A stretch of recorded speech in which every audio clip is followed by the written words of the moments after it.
to episode 36 of GameSpot After Dark, GameSpot's official video game podcast. I'm your host, Jake Decker, and this week joining me is Lucy James. Hello. Tamoor Hussein. Hi. And Jean-Luc Seipke. Hello. So this week, the big topic we have is Final Fantasy VII. Tamoor reviewed it. Jean-Luc has played quite a bit. We are going to get to that. Before we do that, we're going to run through what we've been playing.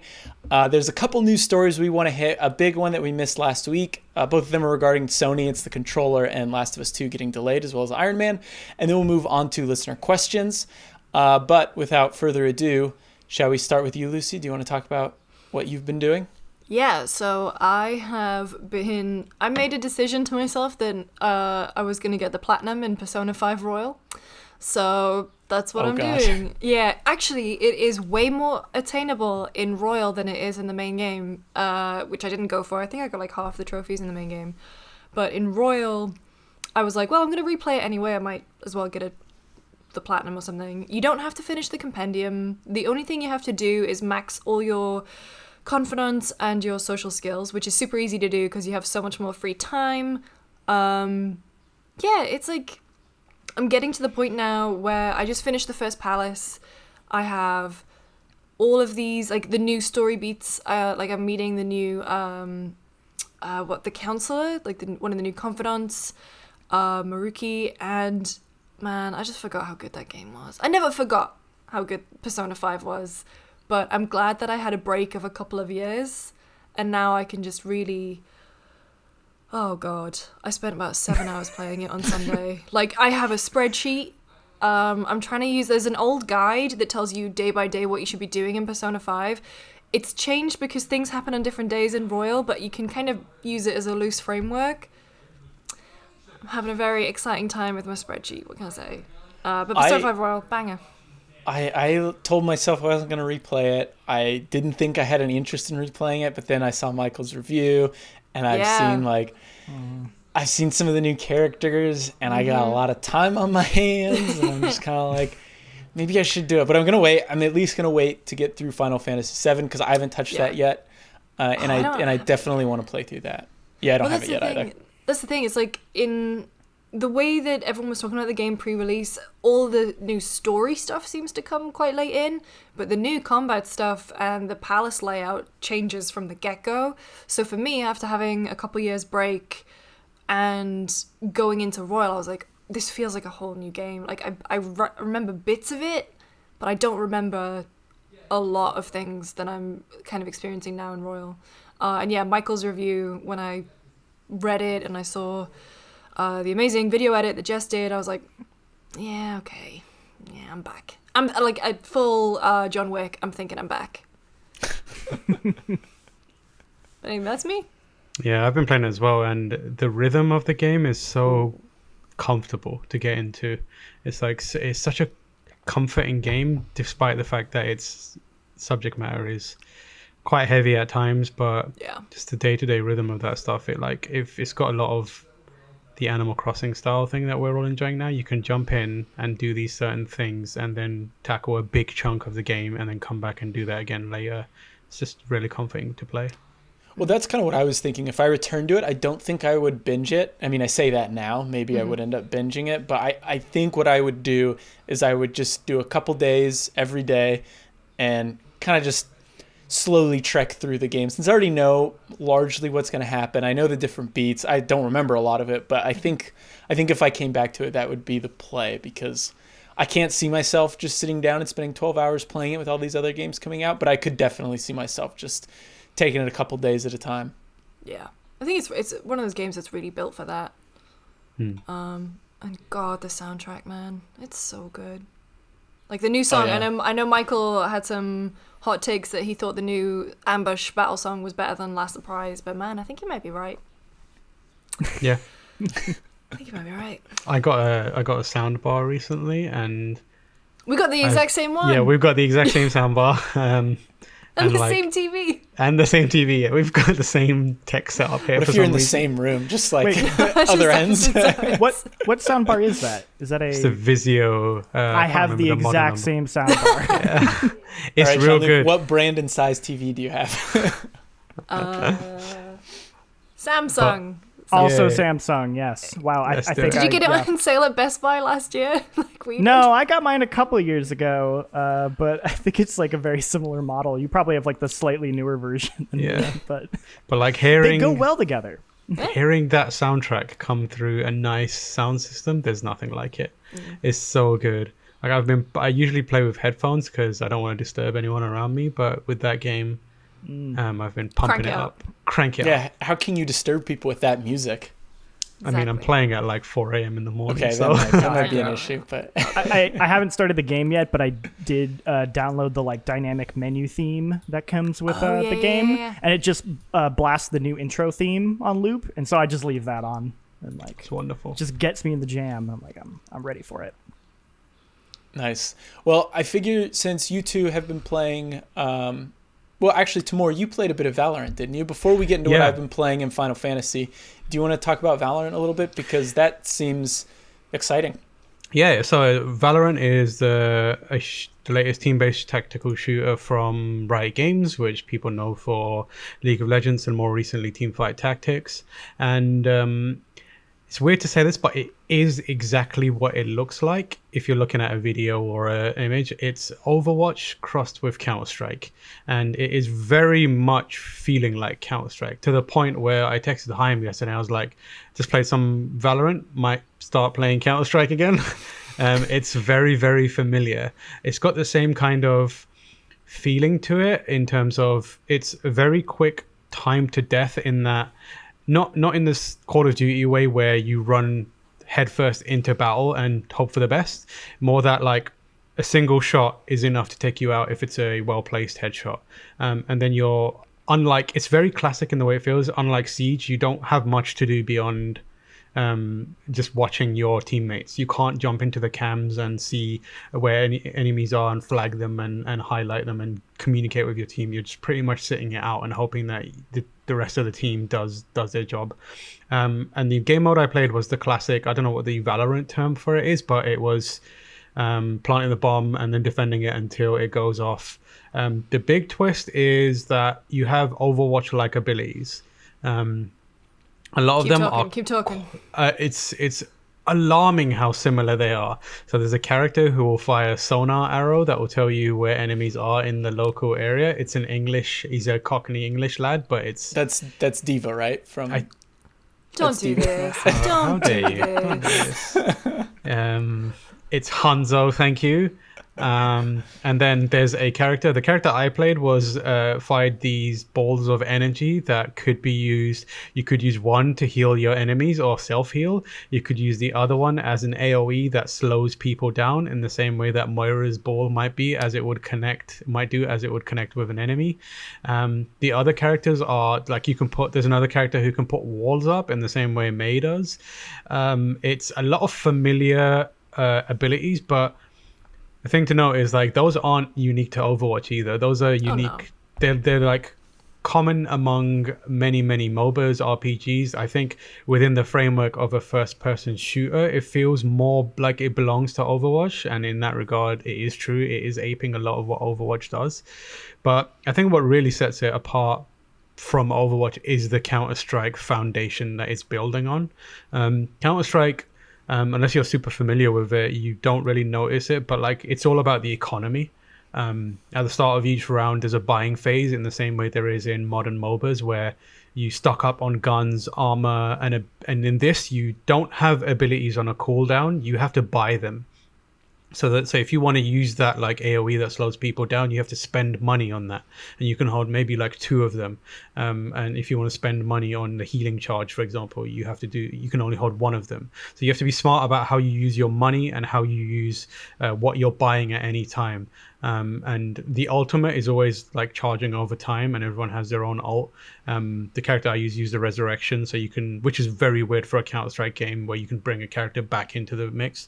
But the buy economy is super important. It's unclear how good it is right now. It's a part of Counter-Strike that takes a lot of refinement and still is being refined, because something being slightly too expensive can really upset the balance of the economy. But it's got some interesting things. Like, it's been a while since I played Counter-Strike. I've played a lot of Counter-Strike in my time, but less so of like global offense, or global offensive. No, I can't remember what it's called. But you can Something do things like like that. you can sell items now, and like you can do smart things like tell your teammates that you've got extra money, and in which case they can buy stuff. In Counter-Strike, you just buy it and chuck it on the ground, but you can like request stuff as well and be like, hey, I want this gun, can someone buy it for me? Beyond that, it's a very slow, methodical, tactical first-person shooter. It's a lot of like walking slowly to make sure they can't hear your footsteps, checking your corners and like crouching. You don't want to be moving when you fire because the sway and like the reticle will blossom out and you'll struggle to control unless you're Shroud and you can very carefully control the spray pattern. But it very much feels like Counter-Strike, and it's doing it for me because of that. The one thing I'd say about it right now, it feels very unpolished in the way visually it looks. It feels like it's a pretender to the Overwatch style. I don't want to mar it as that, but like it has the same kind of cartoony visual style, and it's like but the world isn't as interesting. It's like this weird cartoony version of DE Dust 2 from Counter-Strike, and the characters themselves don't feel super fleshed out, and even the visual style, it's cartoony and cel shaded, but it doesn't have the gloss of an Overwatch style thing. It's less Pixar and more DreamWorks, if you get what I'm saying. Wow. But that's kind of how I feel about it. Nevertheless, like the gameplay as it stands feels like solid. It feels fun. I'm excited to go back to play it. I know that I was chatting to Hyam about it, and Hyam was like, I think I'm hooked. I know Dave Jewett in the UK is playing it and is enjoying it as well. It's got some issues right now with people just disconnecting and not sticking it through, and I think the modern mentality of multiplayer games is somewhat clashing with the classical approach of Counter-Strike. You can't just get killed and bounce and be like, I'm done with this. You ruin a game like that. It's promising. A question I have is, how do you think it balances these abilities super well with that sort of hardcore, quick time to death Counter-Strike side? Because I for one was curious when they announced it, because I mean Siege kind of struggles with this too, but a lot of times it's like, okay, I have this ability that could do this, but wouldn't it make more sense for me to just shoot this character in the head since they're going to die so soon? Like I feel like Overwatch, since there's longer time to kills, like it makes more sense to invest in using some of these abilities as opposed to just going straight in for the kill. Yeah, I think the difference is a lot of the abilities that I've seen thus far aren't like directly attacking an enemy, if you get what I'm saying. It's not like you're firing a beam at another player or shooting a diva bomb into an area. It's more like making life slightly difficult for them. Like the AoE thing is designed to slow them down, so if you put that like around the bomb, for example, they'll struggle to rush the bomb and defuse it. Or if you're doing like healing, it's the ball that you fire at your enemies your teammates, for example, it's very much support. You can't also use it to attack another enemy. And the walls, for example, are probably like, they're not all that difficult. They're not upsetting the balance right now. They like area denial, but they can shoot through it eventually and get through it. There's one character that does like puts up this almost like creates a geyser of energy, and all that it does is like anyone it like passes through on your team, it will heal them. So it feels more like, how can you slow people down and create an advantage for yourself without directly attacking the enemy? It seems like there's a separation between what you do, how you win through attacking, which is still skill based, and the abilities, which are designed to try and give you a slight edge to it. That makes sense. Yeah, I'm excited to try it. I just I didn't get in on the closed beta. I don't have a Riot account. I've never had a Riot account, and like part of me is just like, I just built a new PC. I don't want to like toss in a ton of like game launchers. Like I already downloaded the Rockstar launcher, Steam, Uplay, and all this stuff, and it's like, I don't want to. It's so stupid.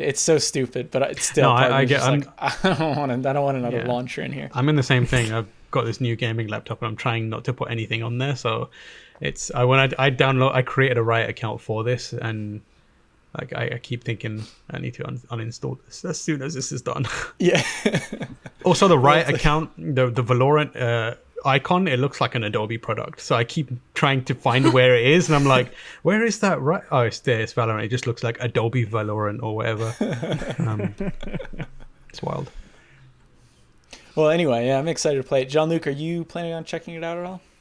Maybe. I like Counter-Strike, but I've never been very good at it. But that was kind of. I've been getting better at shooters now, like, ever since I started playing Siege more often. I feel like that game is what got me better at shooters. So I'd like to give it a try. I definitely want to. I think I need to play with people, though. Like, every time I've tried to play Counter-Strike and I'm playing by myself, I don't have a good time. I need to have a squad. So if people like Michael are like really into it, maybe I'll find a way to get my hands on it. It's super important to play with like other people. Like I played with a team yesterday, and I mean I was the problem part of it because I wasn't on mic. I was like, I'm just gonna play a few games. I don't really want to talk to people, but I was clearly a kind of stumbling block for communication. There was only like one or two people. They had this amazing moment though where I was on the menu screen picking a character, but I like clicked a character and I was like, oh, okay, cool. I'll read what this character can do. So I'm reading it, but I hadn't like locked in the character, and the time was ticking, and then over the mic someone whispered, pick a character, and I was like, and I pressed it, and then he went, good pick, like whispering in my ear, and I was like, what was weird. Valorant ASMR. Yeah. That dude was like whispering the entire time. It's like he's having a secret game. I was like, fair enough. But yeah, it's super important because you need to make call outs, and like you need to be like, hey, we need to rush A, rush B, C, that kind of stuff. So yeah, if you guys do play it, let me know. I'm happy to hop on and play with you guys. Yeah, I definitely will at some point. So the closed beta is going on now, right? Yeah, but it's very short. Like it'll probably be over by the time this is. I heard it was supposed to be short. Yeah, they said it's going to be relatively short, but they haven't actually added a ending point yet. Okay. So I feel like it might be one of them ones where it's like, all right, we've extended it again, we've extended it a third time, more people can come. Hey, that's what they did with Overwatch. Transition into an open beta. Yeah, I think that would be the smart thing to do. It was having some hiccups when it first launched, but it seems to be in a little more stable place now. Speaking of Riot, I have been getting Teamfight Tactics ads on everything, and they're the most annoying ads in the world. So bad. They sound like they're recorded on like really crappy microphones, and they're like these little stick figures like, hey, have you heard of Teamfight Tactics? And I'm like, yes, I have. Yeah. Don't show this to me anymore. They look like those Control-Alt-Delete comics. Sorry. Yeah. No, I was gonna say I'll swap you because I just get the anti-Jewel ads, and I don't. Yes. Oh my god. I don't Jewel. Like I hate those adverts. I don't want it. I think those ads are just like a Riot thing, because I remember years ago I used to get like League of Legends ads that looked like they were made by YouTubers. Like they were like YouTube videos and they'd be like animated. Yeah, they looked like Control-Alt-Delete videos or something, but they were just like, hey, go play League of Legends. And it was like, I don't want to play League of Legends. The Jewel ones, before we move on from here, like, they have some intense boomer energy. Like, oh my god, it's like it's like, hey kids, get rid of your Jewel, and it's like a lady or a dude or a teenager putting the Jewel into a cup and then pouring orange juice over it, and then or like doing the Mentos thing with a Jewel, and I'm like, what's this all about? And it always ends with this sound thing, which is a lady going, okay, bye, and it's so frustrating. It's so annoying, and like I'm like, I vape. I'm just like, I'm going to buy more Jewels if you keep doing this. Anyway, I'll go over what I've been playing quickly so we can move on to Final Fantasy VII. But I finished Half-Life Alyx. Like I said, I built a PC, and boy, does Half-Life Alyx run much better on my Quest now that I've worked out a lot of the issues with my PC. And as someone who, I started playing the Half-Life games a couple weeks ago. I've kind of tracked my progress with this podcast over the past couple weeks. And having finished Half-Life Alyx, don't worry, Jean-Luc, I know you haven't finished, I won't spoil anything. But I was incredibly impressed with the ending. I'm super excited for the future of that series. And I want to go back and replay Alyx. I want to replay some of the older Half-Life games as well. Again, even though I just played them a couple weeks ago. But even as someone who jumped on board pretty late here, you could tell, I was nervous that they'd mess up the ending somehow, and they found a way and they hit it out of the park. Damn. And it, I don't know, this series is in such an interesting place right now. And part of me is trying not to get too excited for the future because, it is Valve. But that ending there is very clear that they are really thinking about the future of this series, and they've got some big things planned. Oh man, that's so exciting. Yeah. Because Michael just keeps like the other day he was even like, "Oh, you finish it yet? He's like begging to talk to me about the ending, and I need to finish it. I think I'm going to do it this weekend because everything everyone says about it is just like, holy shit, it's incredible." And like, I desperately want to play it. I need to know. I need to know. I've waited 13 years. It went from like a really great VR game at the beginning, which I thought the introduction was excellent in that game, and how it showed you all the mechanics of VR without really showing you the mechanics of VR. Like, this is how you do, like it did it very smartly. Yeah, there were certain instances like the gravity gloves, for example, they like had very direct tutorials telling you how to do it. But I really liked the intro, and as I was playing through it, I was like, okay, I'm pretty into this. But that second half, when things start to fall into place, I was like, I told myself, like, all right, I'm just going to play an hour tonight and get through it later this week. But I sat down and ended up playing 4 hours of it just in one sitting because I was so engrossed in what was going on. But yeah, for me, it's definitely going to be at least somewhere in my top 10 this year, I bet, because I was incredibly impressed. Damn. Do you know if you find Gordon Freeman's passport in that? I was watching that the other day. Oh my god, Dave sent it to me. I was talking with Dave on Tuesday about something, and he sent it to me, and I just started like crying laughing at my desk. So Tamoor sent it to me a couple days ago. Yeah, I watched the live stream of it when it was first showing, and I was like, this is wild. This is the best thing I've seen. It was like three. So we should explain what this is. So there's a series called Half-Life VR, but the AI is self-aware, and it's just a dude playing as Gordon Freeman, but the characters around him are clearly being played by other people. They're voiced by his friends, I think. Yeah, but it's just so funny. And I saw it, and it's like the first person you meet is a guard who just demands to see Gordon Freeman's passport. But he's like, what are you talking about? I'm in a HEV suit. I'm literally supposed to be here. They're rushing me into the person with the suit. I'm the only one with the suit. But it's so I remember watching it, and then I watched like episode 3 came out, and I was like, oh crap, I need to catch up on this. And I watched it. And it was so fun. I sent it to Jake, I sent it to Callie, I sent it to Danny O'Dwyer, who posted it on Twitter, I sent it to Dave, I sent it to everyone I knew that has like the remotest interest in it. And it's just like the fun. I think it's the best thing I've watched on YouTube in ages. It is honestly like the best, most original idea for a Let's Play I think I've ever seen. I want to know like how they made it, like the There's tech a behind mod. it. Yeah, so it's a mod. it's a mod. The guy who made it, I think it was on Reddit. Someone found the mod, and were posting about it. So yeah, that's how they're doing it. But honestly, just the hello Gordon. Hello Gordon. That guy in Gordon. particular. Yeah, he is so. him. I thought he was a robot because he like talks. He sounds just like one of the scientists in the original Half-Life. They sound exactly the same. Yeah, and there was a moment where he was like talking and then got grabbed, and it sounded almost like it sounds like in the game when like one line gets interrupted by another line, and it was like, is that a robot? Is that a real person? I was like, I couldn't figure it out, and that guy in particular. There's some like Dr. Kuma is amazing. There's just some lines where like there's one which I was rewatching an old episode, and one of the scientists just shouts, "You're a filthy little sewer boy, aren't you, Gordon?" And I just died. I was like, I can't deal with this. This is too much.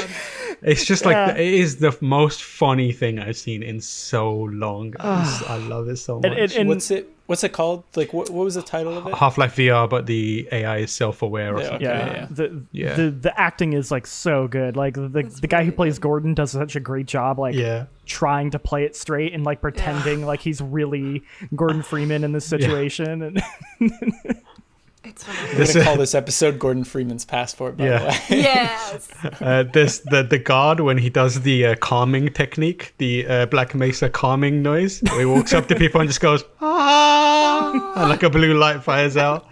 They work on that. That gag becomes amazing when you get like deeper into it. It's such a good show. Such a good show. I gotta watch more of it. I only watched the episode you sent me. So good. It's so good. So good.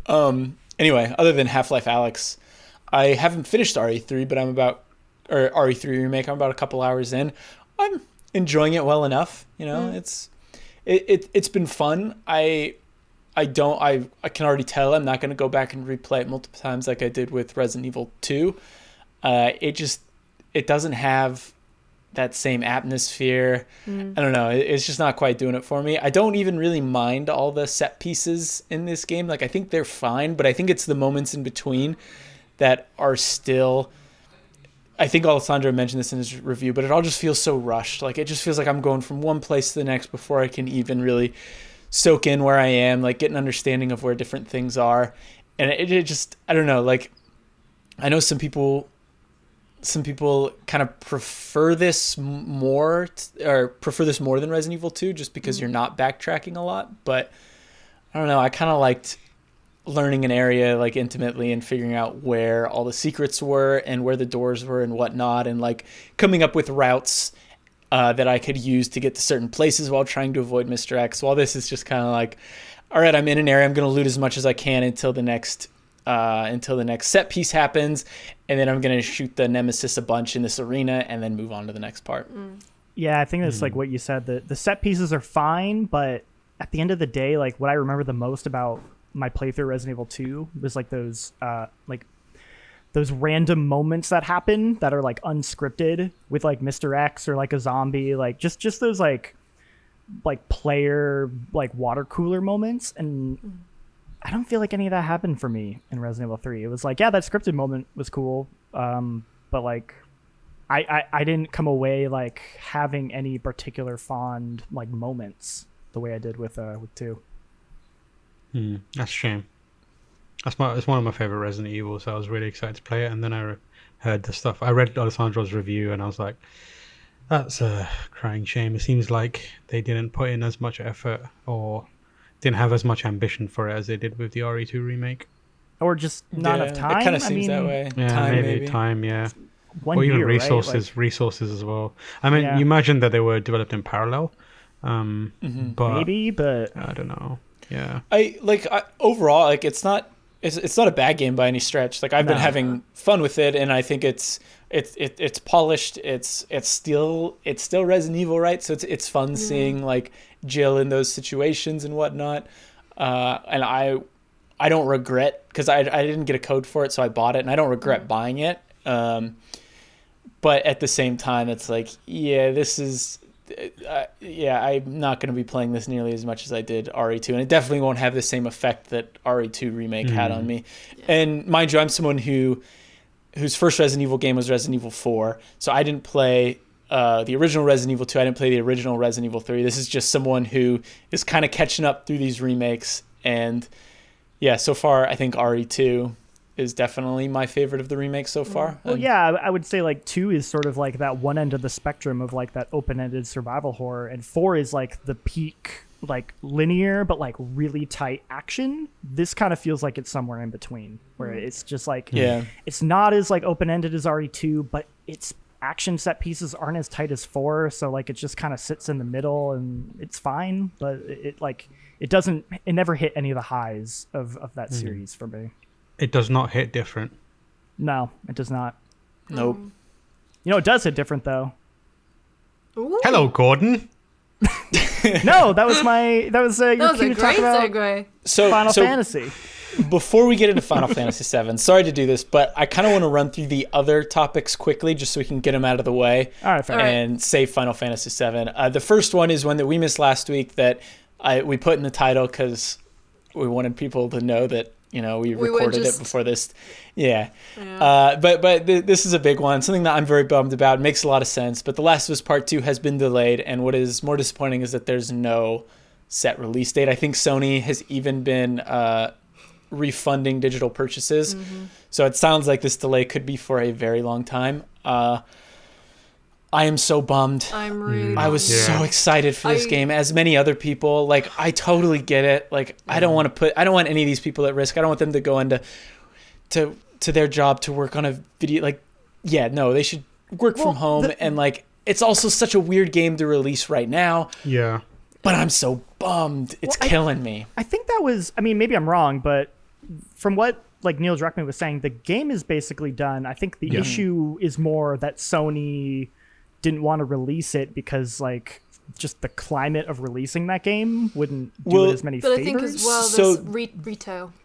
Yeah, distribution. Right, retail, exactly. Yeah. Distribution too. It's not just, you know, like tonally, it's not just that. Yeah, that's what I meant. I think just everyone is the like, market. yeah. Iron Man as well got a delay too. Yeah. It just came out 2 weeks before. Yeah. Do you think this is going to affect like Ghost of Tsushima? Like how's like they had this like very question, clear right? like Last of Us, Ghost of Tsushima, and that's setting up the PS5. Like, what do you? I kind of, you know what? I kind of feel like they were able to do the Last of Us delay because they have Ghost of Tsushima. I feel like they were like, we can put out Tsushima that's like ready to roll, and Last of Us is the climate is not there right now. The marketing and the distribution that they want to put behind that is, no disrespect to Ghost of Tsushima, I'm incredibly excited for it. It's very much looks like my jam, but like the scale difference between distribution marketing between Last of Us 2 and Tsushima is vast. Totally. Yeah. And, like they probably spent, I mean, it's Naughty Dog, right? Sony probably invested so much money into this game that they want this launch to be like flawless, you know. They want as many people to buy this game as possible, and if they released it now, like Lucy was just saying, they'd cut off a big portion of those like retail sales. I that what I said is also kind of me hoping that Tsushima doesn't get delayed, because I desperately want to play that game. I want to play that bad too. Yeah. I do wonder when it comes to retail what the split is between Amazon and brick and mortar stores like Game and GameStop nowadays, because I wonder if this is to do with Amazon saying, you know, non-essential items are going to get delayed. Obviously the launch of Final Fantasy VII has been bizarre to watch play out. Like just stores in Australia and the UK and Europe just going, screw it, we're going to be closing soon, come in and buy it. So I understand that Sony wouldn't want that situation with a title like Last of Us Part 2, especially because people will, hey, there's already gameplay that's leaked online, so do not look for that. But there's also safety concerns, right? Because like I don't know how much thought there is on their side put into this. I assume it's a lot, but like a game like Last of Us, which is hotly anticipated, probably one of the biggest game releases for that console, definitely of this year. Like people are desperate enough to play it to do stupid things to get it. Like if they put it out as normal, there's probably a good chance that people have been like, I'm going to the store, I need Last of Us. And like at a certain point, they're probably considering how much of a responsibility do they have to ensure that they're not creating circumstances where people are putting themselves at risk. We saw what GameStop did, where they were like, we're still going to release these games, you can come and buy them. And the backlash to that was loud and very, very deserved. And I bet you they're probably thinking, we don't need to be in that situation. We can't become part of the problem when everyone else is saying stay home, you know, isolate, don't do these XYZ things, and those happen to be like essential things like traveling for work. Putting out a video game that people are going to want to go to the store and break those rules for is probably a concern, potentially even a legal risk if they did it. It could result in some sort of like backlash from governments, and you know, it's just generally a bad idea. So it's understandable, as bummed as we are. Yeah, well, I mean, it still is crazy to think that they have no set release date either. Like, because you can't just be like, all right, things are cleared up, so we're going to release Last of Us in 2 weeks. Like, you have a whole, like, marketing train that needs to be started up again and get going. Like, you can't just, like, okay, looks like we're good. Naughty Dog, time to release Last of Us now. Can you do it in a couple days? Like, I imagine, like, this delay, I don't know. I hope we get it. I bet it'll be fall. If that, yeah. I think, yeah. I mean, I know people were... oh, God, sorry, I have such a frog in my throat. People were banding around end of August, but I don't know what that's based on. Or maybe it's just wishful thinking. I mean, technically, it could be a PS5 launch title. Like, if it goes far enough.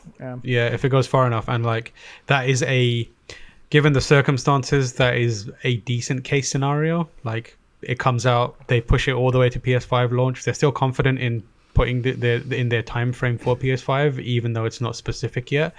But having a Last of Us game available and playable there, they could spend the time from now until then optimizing it for PS5, and having that available at launch is a decent concession on their part. And for people like us, it's a glass half full way to think about it.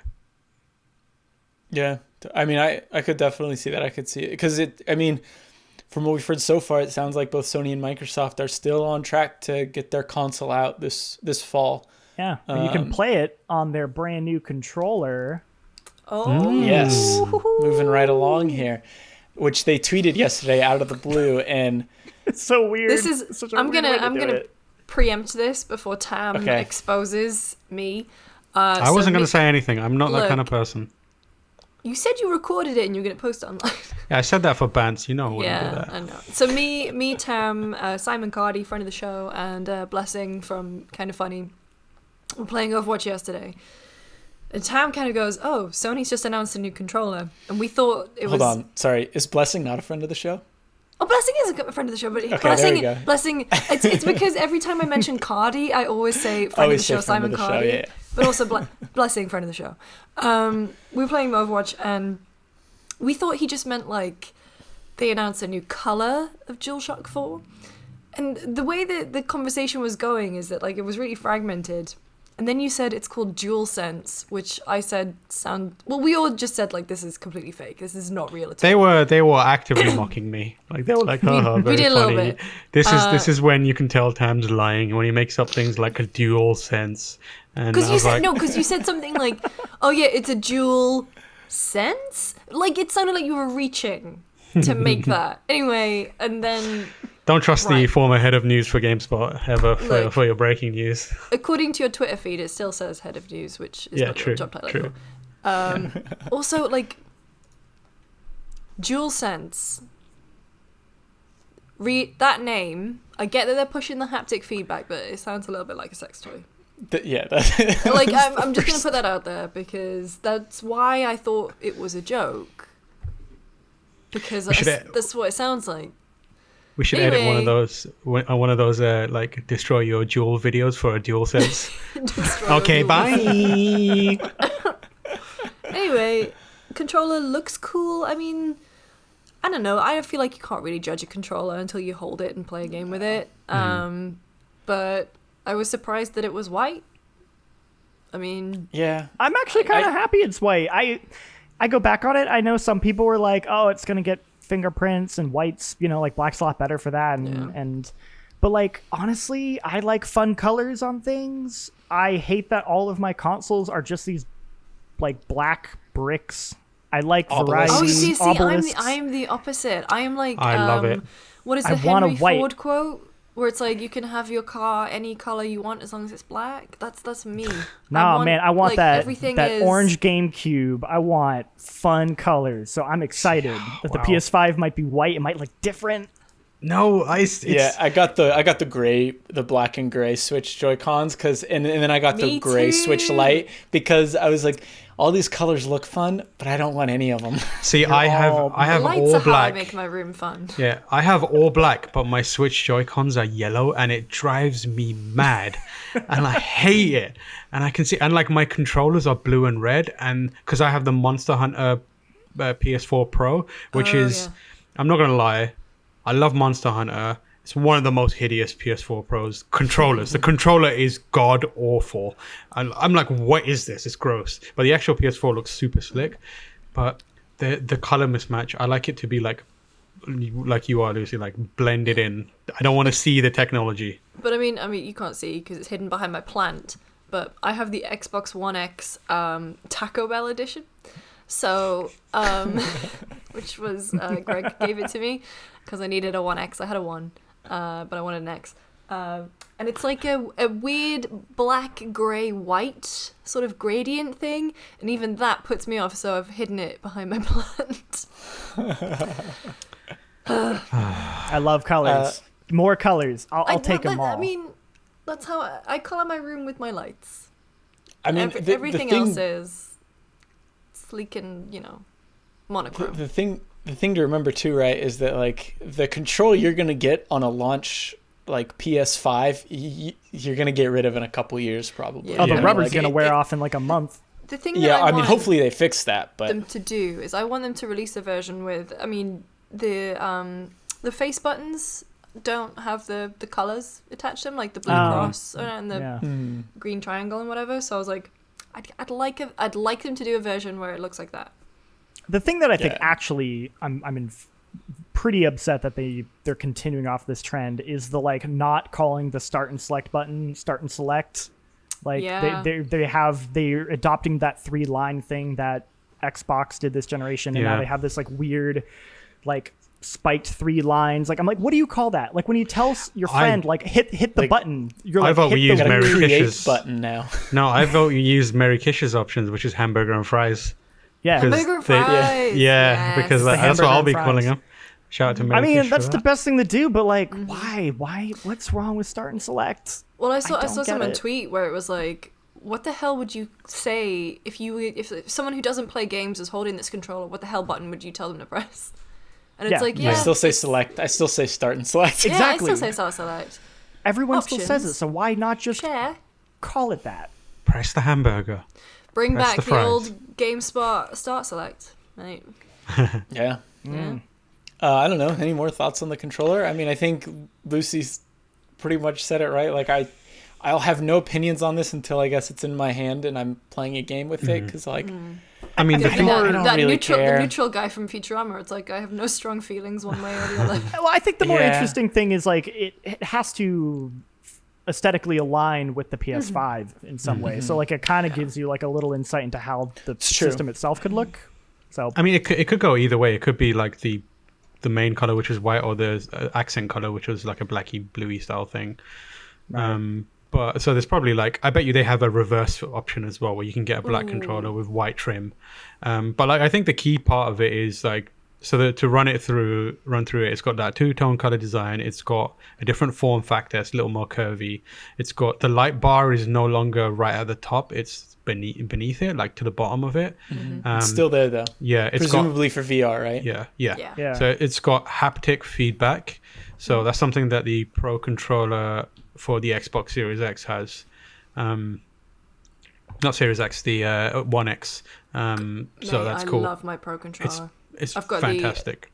The Elite Pro controllers are Nintendo. Yeah, Nintendo the Elite one, Series 2 is my game. That's the one I've got as well, and like it's helping me play Doom on console, because otherwise I wouldn't be able to. It's got adaptive triggers, which is another thing is also in that Elite controller, which is good. Rechargeable battery via USB-C. The Series X has that's double what I was A's. going to say. That's important. I'm sticking my controller up, but it's not focusing. But I hate this mini USB. Well, I hate it. Isn't it because uniformly everyone's changing to that now? Yeah. So that's Pretty hopefully. Much. Yeah. And then it's got a built-in mic, which is interesting because they say it's good for short conversations. So it's like I described it as the mic you use to say, "Hold on, let me get my mic." Yeah. So that's the mic that you use to say, "Pick a character." Yeah. Good pick. Do you guys remember with Xbox 360 you could send voice messages to people? Mate, I have, because that was predominantly how I like messaged people on Xbox, because typing took forever. Yeah. So it was me. I don't know how old I was, but I had a much higher pitched voice sending all these voice messages to people I like probably didn't know that well, because I just played Call of Duty with them. And it was just, oh my god. I wish there was an archive of that stuff. Yeah. Oh my Oh, god. I'm happy wish there's not. So I saved a bunch of mine. So I used to share mine with my younger brother, and my younger brother is a savant at Halo. It's scary how good he was at Halo. And every time I'd come home from like school or work or something, I'll turn my Xbox on, and there would just be a list of aggressive messages for me to listen to about these people just screaming at a kid for being too good at Halo. And it was the same for like Street Fighter and stuff like that. I wish I had those, because people would just lose their minds, and it was so funny. All right. Anyway, that's the topics we have this week. just for the record, I think for news, we're not going to, like, you should know this by now, but we're not going to try to hit all the big stories or all the stories. We're just going to pick a couple big ones, but we're done with news for now, and we're going to move on to Final Fantasy VII. Tamoor, you gave Final Fantasy VII a 10 out of 10, which is essential on the GameSpot scale. It is the first 10 you've given, and it is what? GameSpot's 17? I don't, 18th? Something I don't like know. that. Wait, no, because I think Disco was 16th, and then Persona 5 Persona Royale. was Persona was 17th, and then you were 18th. Yeah, 18. Yeah, first. Anyway, so first one. do you want to sum up your review, just for background, like overall what you thought of it, why this game you feel is essential? Oh, man. I don't know how to sum As up quickly that as review. possible. I'll give you a sentence. That review was, I know I've said this multiple times, but like that was one of the hardest things I've ever written, for so I many love reasons. Your final line, like, I think really, like, it feels profound that you say at the end of that review. A lot of people, like, a lot in of the people love comments that too, line. noticed that too. I've been trying not to read the comments because I'm terrified of what's No, in there, they're so- super They're very good. positive. The that's comments are, it's surprisingly positive. At least for YouTube. I don't know about GameSpot. People always find something to complain about in GameSpot comments. So Yeah, I mean, like it was a difficult game to talk about, but I can suffice it to say that I loved it enough to give it a 10. And like, there's something I've been thinking about what it is about it that made me push it, because obviously you all know that I also love Sekiro, and I reviewed that last year, and I gave that a 9. And I was like looking at Final Fantasy, and I was like, why did I give this a 10 like instead of a 9? What was it about it?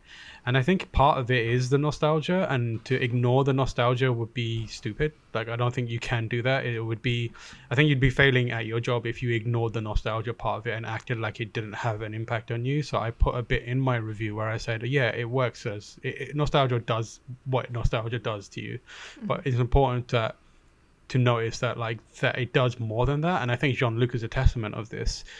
Same for a bunch of other people. If you listen to any other podcast, like the Kind of Funny Guys, Greg Miller was talking about it. Same for Blessing, I believe. Andy Cortez. There's a bunch of people who have never played the Final Fantasy VII original and are just like, this is unreal. And I think the reason it deserves a 10 is it executes on exactly what it wanted to be, but is what it wanted to be wasn't just a remake. It was like taking something that was beloved and remaking it in a way that is better than the original. Very few things can do that. We've had amazing remakes over the years. Shadow of the Colossus remake is fantastic. There's various other remakes that are good, but nothing that took the original source material and reworked it into something as good as this. People who are listening to this who are like inclined to complain are going to complain about things that are changed in the story. And yeah, it does change things in the story, and it sets up things that to be very different in the future going on. And like, the problem I have with that mentality is like, I see a lot of people saying, how can you give it a 10 when they did X, Y, and Z to this thing and changed it? And my thinking is like, but it doesn't right now. I can't ding it for something that it hasn't done. What the game is just outstanding. It's phenomenal. It's this beloved story told in a way that feels modern and more human and more relatable and more like just heartfelt. It's a level of like nuance and writing that I just did not expect from. I'm gonna be 100% honest. I didn't expect it from Square Enix. I didn't expect it from Final Fantasy. I know I shouldn't say that because Ziv exists and Ziv is still like the exception. It was the exception. It was the one Final Fantasy game where if Haim was here, he'd be going mad. But like, that is the strongest written Final Fantasy game that exists. But again, like the mainline Final Fantasy games are created by a different team. They don't have the same writer, and the writing quality on those is subpar for me. Like, it's not good. It's archetypes, and they create interesting worlds, but there's things about those games that I just don't ever hit for me. Like the dialogue is often miss for me, but in this game, every part of it feels like it lands, and it feels like it was really carefully thought of and executed on. Like, there's so many funny moments, so many lines of dialogue that are endearing, heartwarming. Yeah, there's the odd clunker, but it doesn't detract from the experience. There are moments where I thought this this is a level of poignancy I never thought I'd get from Final Fantasy. There's lines where like the comedic timing on it is just perfect. Like there's and it's not just it's written as a good joke. It's written well, it's delivered perfectly, and then the camera angle, the directing behind it absolutely nails it. There's one line in particular which I won't spoil, which is like a character is dressed in a way that no one else expects and is very much aware of the fact that everyone else is like, why are you dressed like that? And the delivery of his line, which responds to the kind of like the incoming barrage of questions about the situation, it's flawless. Like I remember thinking that is like high level comedy standard delivery, and it's coming from Final Fantasy, which I didn't expect. But like, it's an incredibly nuanced story. It deals with, an eco-terrorist group, and it doesn't shy away from the fact that some people don't believe in their cause, and for a lot of the time the things that they're trying to achieve are hurting the people around them. And although sure, in the future it may pay dividends, there's a small chance that it might improve things, that you're constantly being reminded that this is a small group of people fighting a behemoth, and is there really worth in sacrificing so much for the small chance that you might change something? The people around you are constantly reminding you of that. The characters that are involved in that story are also reminding you of that. Tifa, for example, I mentioned it in the review, is like, she's constantly second guessing herself, and she's second guessing the cause. She's doing it not just because as a scripted thing. They show what she's thinking about. They show a character called Marlene, who's a little girl who works in a bar that she works at, and is like one of the main character Barrett's daughter. And like, you can see that some of her concerns are because of what she feels for Marlene and what she feels for the people around her. And it's such a nuanced way to think about it. And that kind of stuff is just, it's considered, and it fleshes those characters out in a way that the original just wasn't at all. And then there's like stuff like the combat, which I describe like as the perfect balance between action from like the 15 era and like Lightning Returns and all those kind of the Lightning series, and the classic Final Fantasy VII, where you're just standing in one spot and issuing commands. There's like a perfect balance. It's the first time I described it as in my review that the action focus doesn't come at the expense of the strategy. It just feels so good, and they kept the materia system and they made it work well. The materia system is probably my favorite RPG upgrading system, because if for people don't know, like you get this gem which essentially encapsulates a magical ability, and then you use it and it levels up, and then you can take that gem and give it to any character, and it's not like that character is not proficient in it, because the experience that you've pumped into that gem and that magic, it carries over. So you can just turn your like melee fighter into a long range magician if you want to, and it just works so good. It's so free form. You can come at whenever you hit a roadblock with a character or a boss or something like that, you can just think about, how can I make this interesting and make it more kind of fun for me to mess around with the loadouts and see if I can figure out another way to come at it. That is fun. The music is unreal. It is, oh my god, this I have thought about the soundtrack is $80, and I constantly think about buying it. And like, I will pitch in to buy that soundtrack. Yeah, we'll pitch it in, we'll rip it and put it on Kazaa. It'll be fine. I was very, very happy that I found a version of it of the soundtrack that had been taken from the demo on YouTube, because when I was writing it, I like to try and get into the mindset of the game I'm playing, and I had that playing in the background, and like it makes you emotional. It made me emotional writing. Like, I was able to try and the one thing I struggled with was properly representing my feelings about the game, but also making sure that I'm doing justice to the fans that love Final Fantasy VII. I wanted to make sure that like my fandom was obvious to them, so that they could look at me and my review as someone they can trust, but do it in a way that doesn't push it into the territory where people think that I'm not considering the things I'm saying because I'm so blinded by my love of it. And that balance is really difficult to strike. And like, I had that music playing, and there were moments where I'd like just listen to the music to try and find the words I wanted to say, and that orchestral soundtrack is so evocative. It's so well done. The motifs that it carries through, like they're so subtle at times, but then they build to crescendos. And whether it's like Sephiroth's theme or Aerith's theme or just like a random theme that is playing while you're wandering like a sewer district, it makes you listen. It's on, I don't want to say it's on par with Persona 5, because Persona 5 has a very distinct style and bop, and but like in terms of quality and thoughtfulness in production, I think it's there. It's one of my favorite video game soundtracks of all time, and that is in keeping with every other aspect of the game. Visually, it's absolutely stunning. It's one of the best looking games I've seen, and I don't put a lot of stock into like how good a game looks, and people have been pointing out, oh, there's low res textures in there, but I honestly, people pointing that out are doing that at the expense of everything else that looks amazing. You're looking There's at low res textures in every game. Every single game. But like the thing that blows my mind is like they're looking at, people are looking at this door, which is like low poly, or like this flower, and in the background is this unbelievable vast city. There's like this massive plate above them in the sky that is blocking out the sun, and the moment you look at it, it's just like you get this feeling of oppression and feeling of like being unable to escape the misfortunes of living in the slums.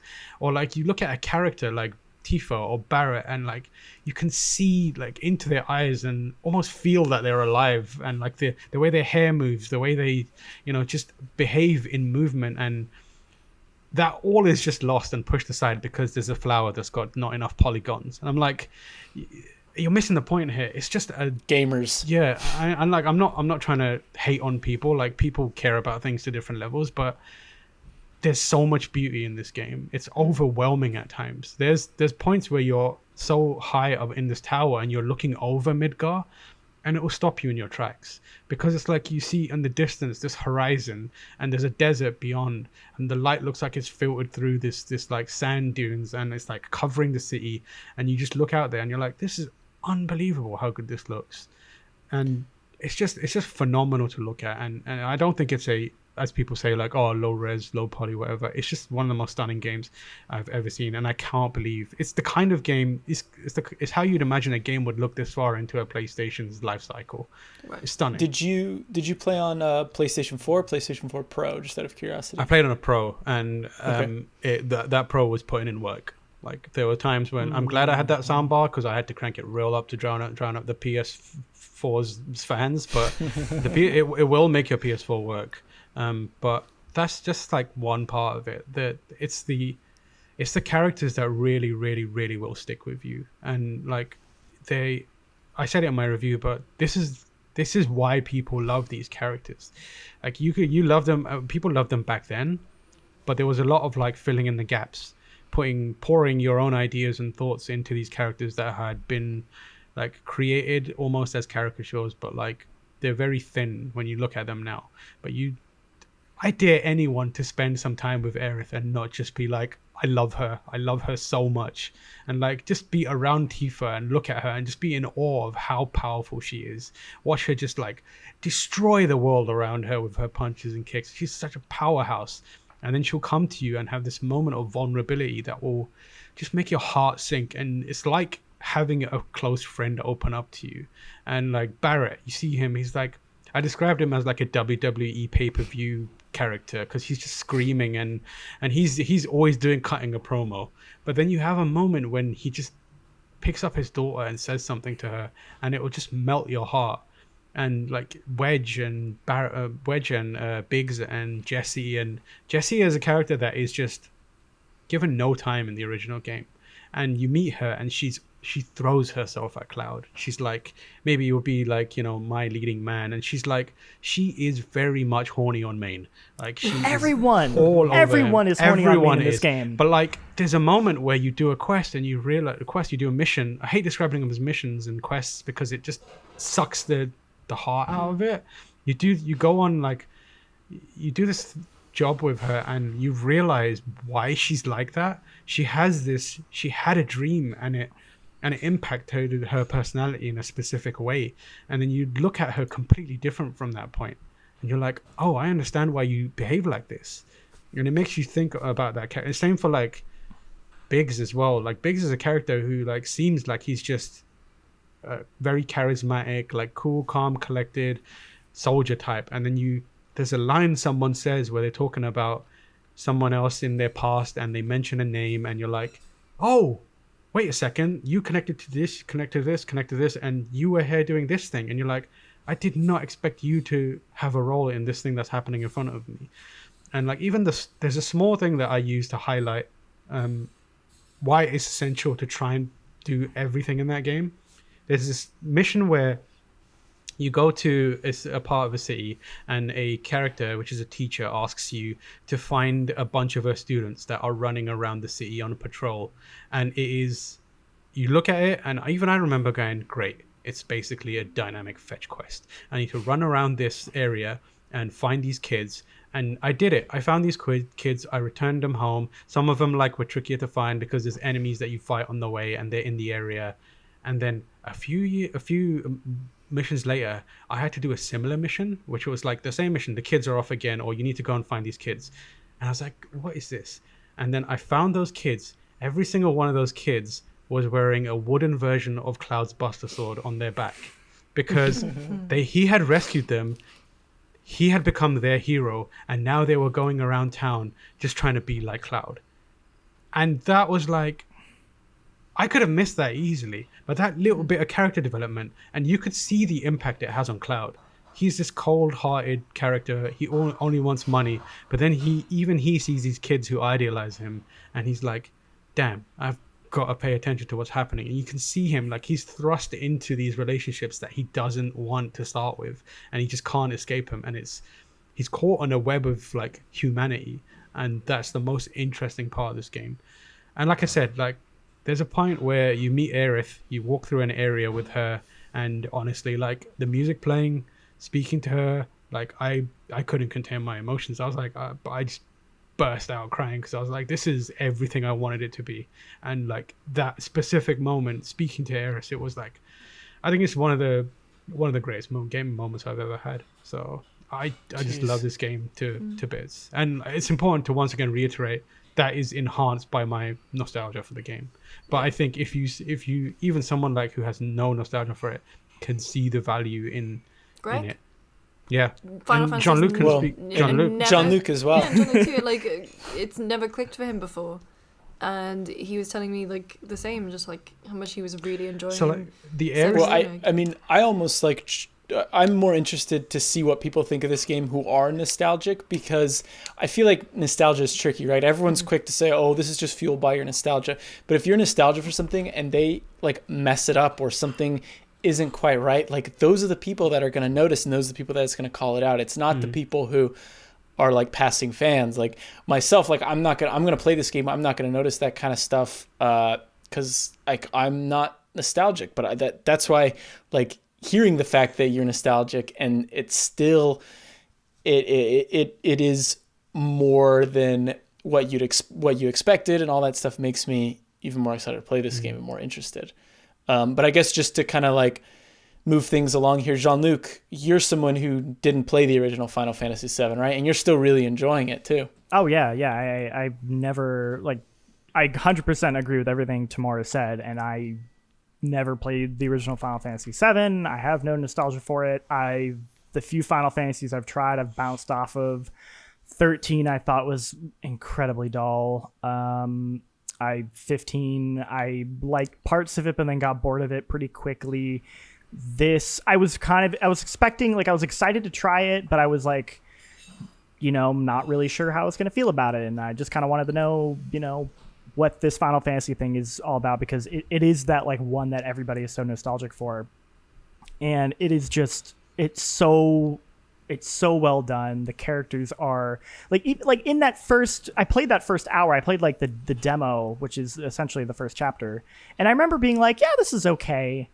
I was kind of irritated at Barrett, and I was sort of like, I don't know if these characters are gonna work for me, but like if you felt that way the same way I did, I would say like you have to give it more time, because like almost immediately I feel like those characters start to like expand and develop more. And then like my initial impressions of Barrett as like, you know, Tamoor said, who's just this very loud, boisterous person, like melts away when he interacts with his daughter, and even like his relationship with Cloud like develops, and it's this really like interesting, just like back and forth between them. I think the like way the story develops, it was so interesting, like because I was the only one in the office who like hadn't played the original, who was playing it, who got it early, and I just assumed that all of the like story stuff, all of these like added layers of like social commentary were in the original,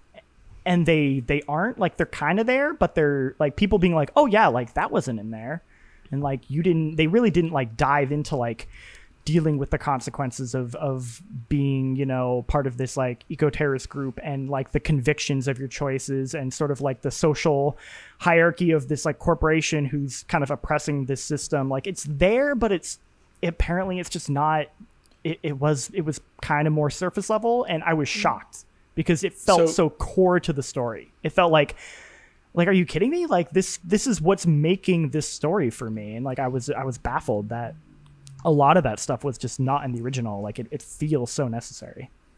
So quick question for Tamoor. So now this is obviously part 1 of 3 parts, right?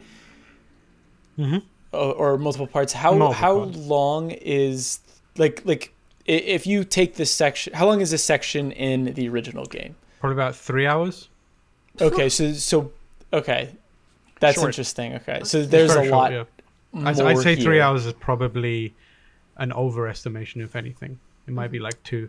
Ben has been playing it for the first time recently. He said it took him about 5-ish. Okay, that's what he said to me. It's longer than I remember then, but it's a fraction of the story. Yeah, because how long is the game overall? Like the when you're in Midgard, that's like only wait, did I get it right? Midgard? Yeah. Cool. Fake Final Fantasy fan here. Like how long is the game overall? Like once you get out of there, it's pretty long still, isn't it? It's like 80 hours. The original, yeah. The original is like minimum of.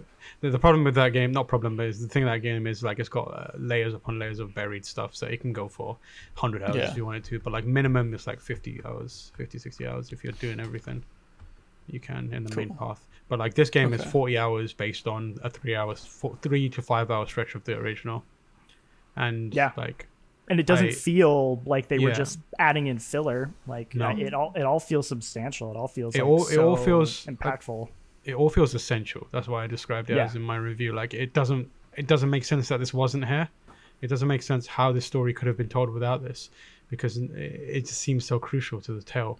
And it just plays so good. Like you said, I didn't like the combat in 15. Like it feels like they took a lot of lessons from the way 15 played and really applied it to this one. Like I think that combat, like if they finally like figured it out, you know, like it feels like Square's been like trying to figure out how to like modernize Final Fantasy combat for years, and they've never quite hit it. And this feels like the first one where like it feels good. It like just bouncing back and forth between characters and like queuing up the commands, and like when you figure out that system and you like have all of your, you know, characters' abilities set in the materia, and you are like planning and micromanaging your attacks and firing on all cylinders, like it's so satisfying because the combat's actually like pretty tough. Like if you're not doing a good job, you can die really easily, but then when you like figure it out and you nail it, it is like so satisfying.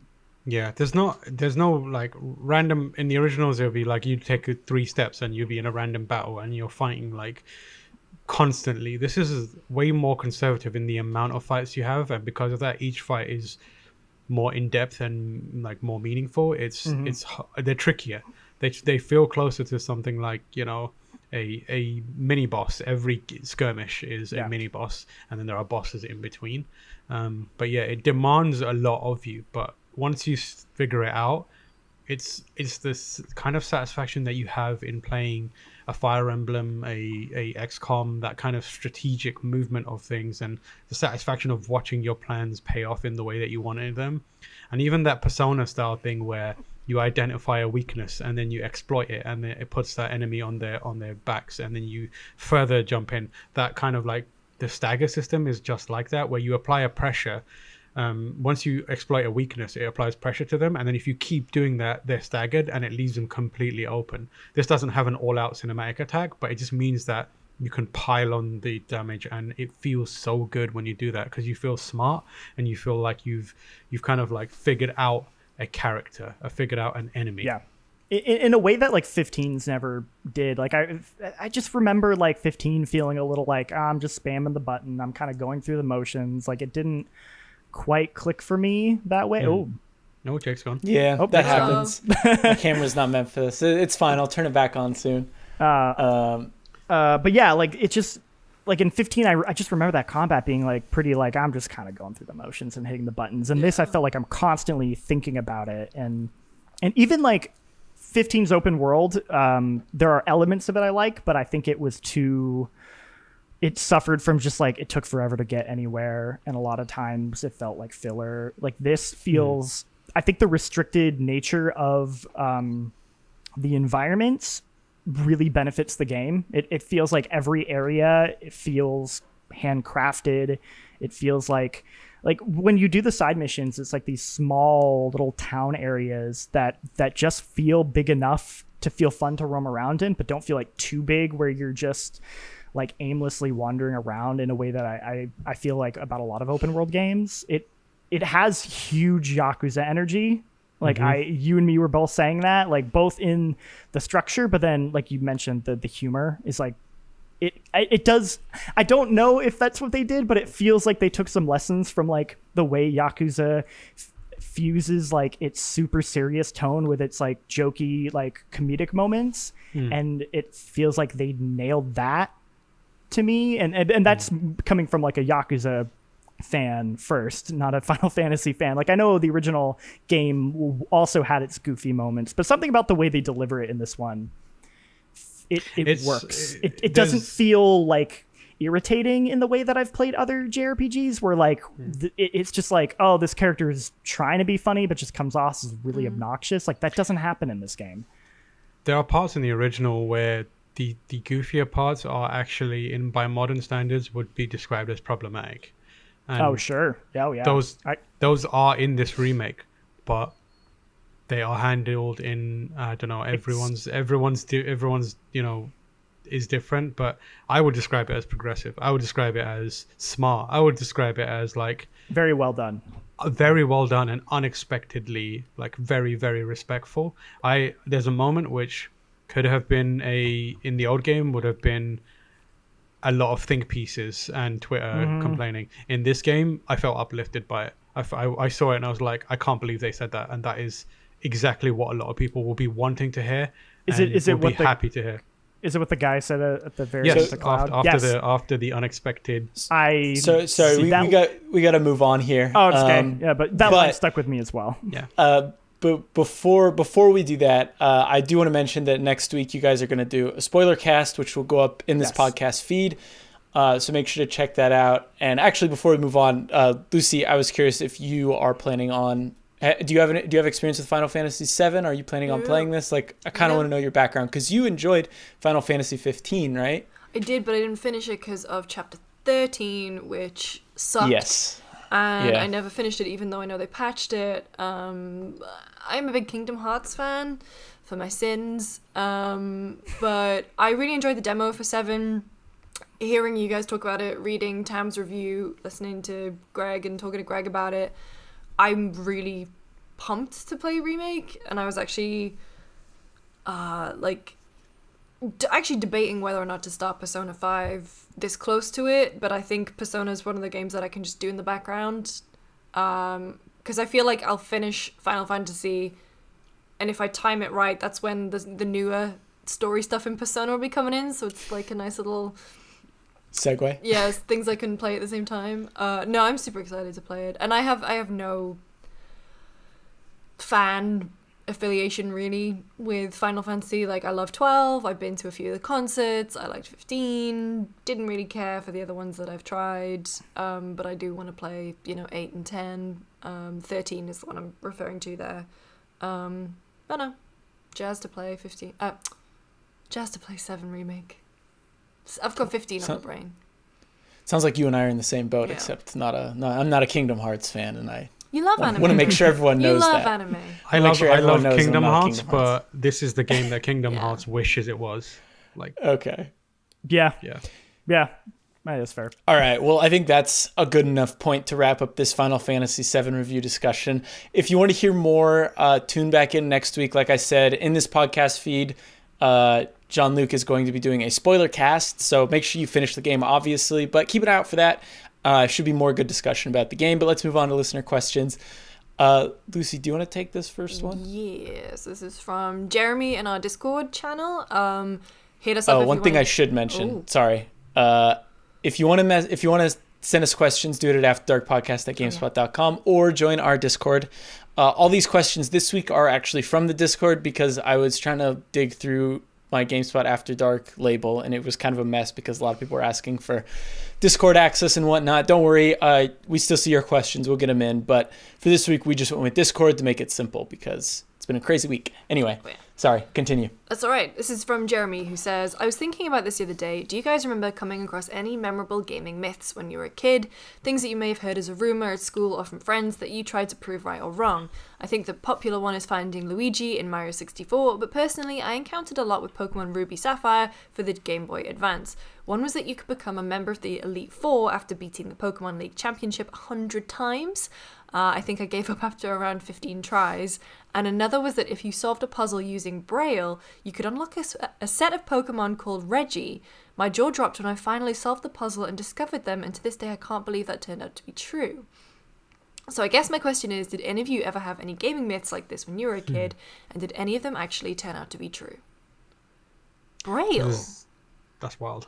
Yeah, That's so the wild. Reggie Steel, Reggie Ice, and Reggie Oh, Rock that one? are all based on Braille puzzles, which is interesting. I guess I never thought of that. Most of mine come from Pokemon too, though. Like the Missing No was one that turned out to be Missing real, No, but yeah. that was like people telling me about it, and I'm like, that's stupid. Yeah.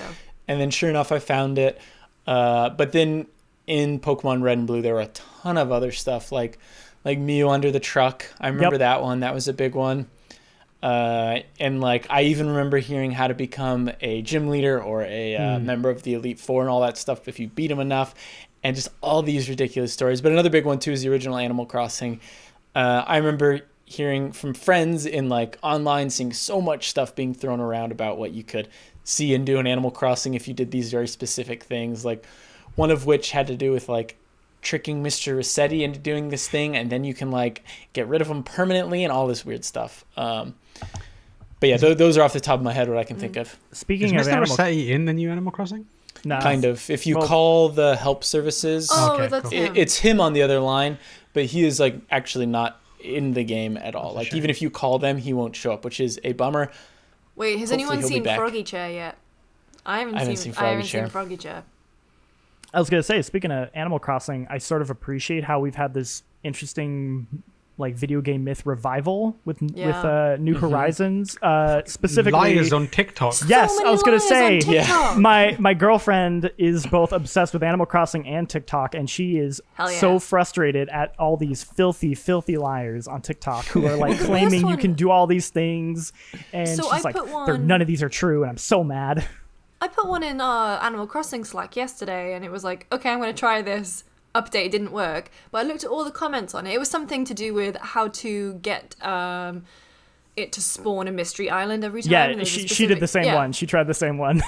All the comments were like, oh my god, this worked for me. And then all of the duets were people going, no, this doesn't work at all. This is a complete lie. But There's some I hadn't seen concerted I effort. hadn't seen the duets yet, so I'd only seen the comments, and I felt like a fool.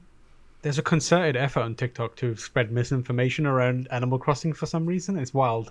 Like I did that thing happened to me where I got pulled into the algorithm for Animal Crossing on TikTok, and it's Oh, just I am there too. I can't get out.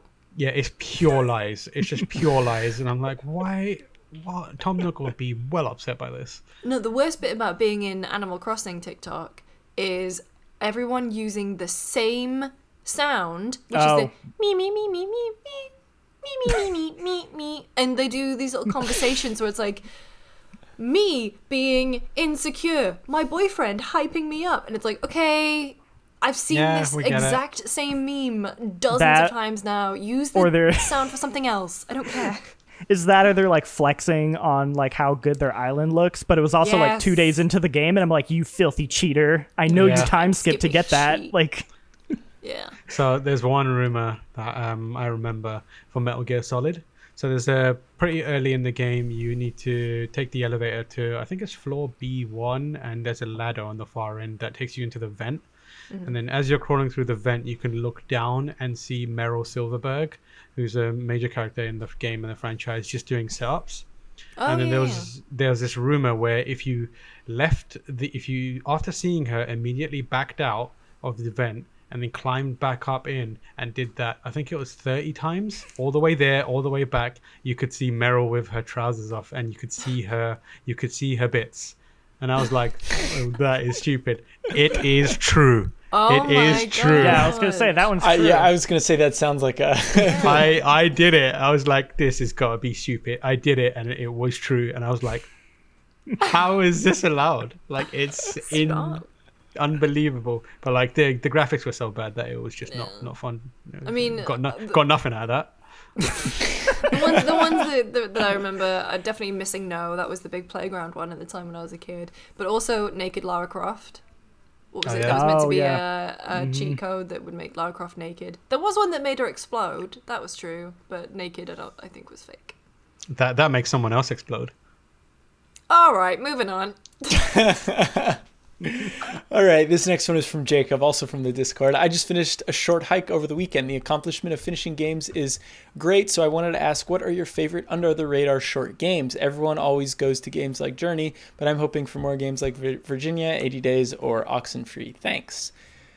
Ooh, Assemble with Care on Apple Arcade is a great mobile game. Kind of in the line of Florence in that it uses the touchscreen in really interesting ways. You can blast through that in an hour or maybe two. It's really good and very emotional. And not that many people are talking about it because it's on Apple Arcade. I like Bury Me, My Love, which is a really interesting game about a girl who's in a war-torn country, just trying to make a journey out of it. And the gameplay mechanic is she's texting you.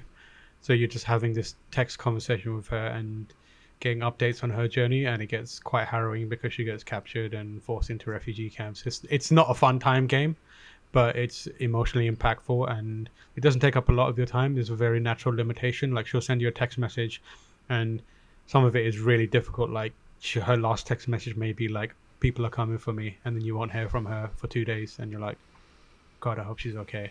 And then she'll send you a message later on, maybe, and it's like, it's very short. It takes like maybe a week or two of actively speaking to her to kind of get through it, but it's a good game. Mine is a small PC game called The Fall. It's basically like a short sci-fi story. It kind of reminds me of those like golden age sci-fi stories that were written in like the 30s and 40s. It's I don't want to say much about it. You basically play as like a robot it's a robot AI in a like a combat suit, and your pilot like kind of crashes on this planet and is like knocked out. It's like in a concussion, and so you have to like take over the suit to try and protect your pilot, and your AI is sort of like going through this world that is with all this like dysfunctional robots, and in it gets really dark, and it has some like really I think it's just like such a well told short story. It only takes like a couple hours. There was a second part that I think came out last year. I didn't play it. I heard it was not as good, but again, I haven't played it for myself. But even then, I think like just that first part like stands on its own, and I highly recommend it. It's just a really, really good short sci-fi story. Yeah, I don't know if this one's super under the radar, but the first one that came to mind for me was Abzu. Probably because you mentioned Journey in there, and I know there are some similar devs working on the two. But like, I think Abzu's the only game I can think of that has like swimming mechanics that are fun, and it's pretty short. You can finish it, and it's beautiful. The music's really good. I think it took me about 2.5 hours or so, but it is a very like meditative game that I highly recommend. Like, plugging in headphones, it just, I don't know, especially during these times we're in right now, just carving out a couple hours and just playing it, because it will definitely relax you. And there is some the story is like, it's not super complex, I would say, but I really like the themes of it, and like where it goes throughout the 2-hour runtime is really interesting.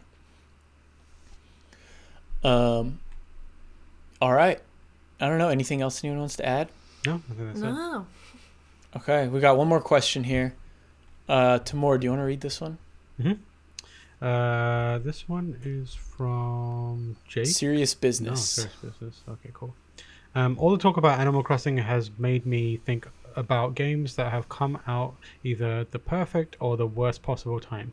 What games have been a huge hit or miss for you purely because of when they were released? I absolutely love the Persona series, but I have not completed Persona 5 because it came out at a time when I was severely depressed.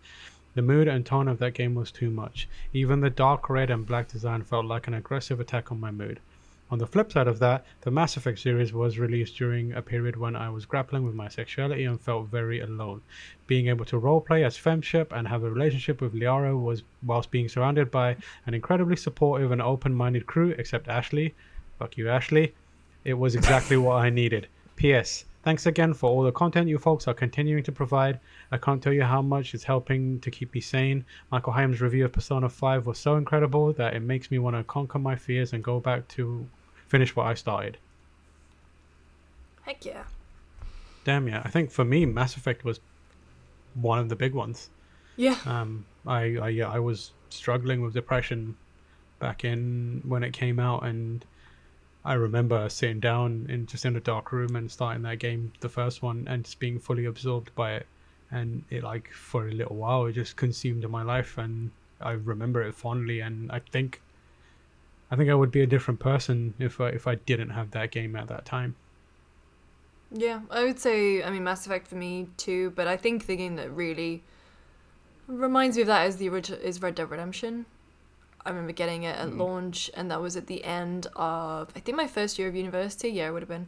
And I was super unhappy at uni. I hated it, and I just, like, sank all this time into Red Dead, and I, like you said, with Mass Effect, became completely consumed by it. But that's how I started to talk to more people about games, and I got in my first, like, multiplayer posse with people that I only sort of knew, and then, you know, we became better friends from there, and yeah, Red Dead. Yeehaw. I think mine was the original Persona 4.